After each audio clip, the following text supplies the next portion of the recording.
Assalamu alaikum students. I hope you all are fine and doing good. First of all, very congratulations to all of you for being promoted to class 6.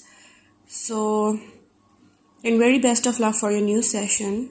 Today we are going to read first topic of your geography portion, which is our country in the world. So, I'm going to read it for you. The map below shows the continents of Europe, Asia and Africa. Pakistan is strategically located as a link between the Islamic bloc to the west and north and the South Asian countries to the east.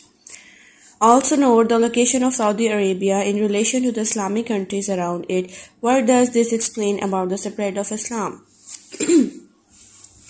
Look at the map and look at the country of Saudi Arabia. What its location shows, Arabia is located almost in the center of the block of Islamic countries. There are Islamic countries all around the Arabia country. You can see in this map. Thus, Islam gradually spread to the neighboring countries by Muslim traders.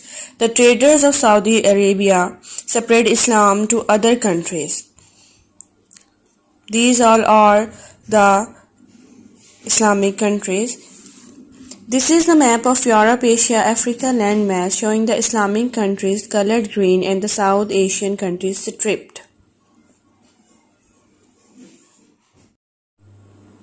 On the next page we have Pakistan and its neighboring countries. Here is the map of Pakistan and look at the countries which are the neighbor of Pakistan. Here is Iran, Afghanistan, China and India. These four countries are the neighbors of Pakistan. This map shows the subcontinent and its neighboring countries. The subcontinent is largely shut off from the rest of the Asia by deserts in the west and by the Hindu Kush, the Karakoram and the Himalayas in the west of the subcontinent. All through history, very important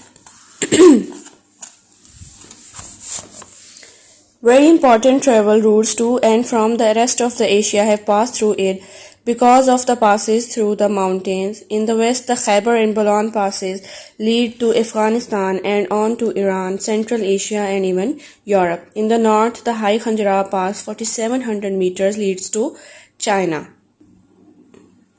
Throughout history, the largely fertile subcontinent attracted people from the drier, less fertile Central Asia.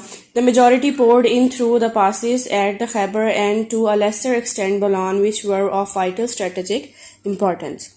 This map shows the South Asian countries in alphabetical order: Bangladesh, Bhutan, India, the Maldives, Nepal, Pakistan and Sri Lanka. Basically, these are the seven countries which make the South Asia. Here is the info about some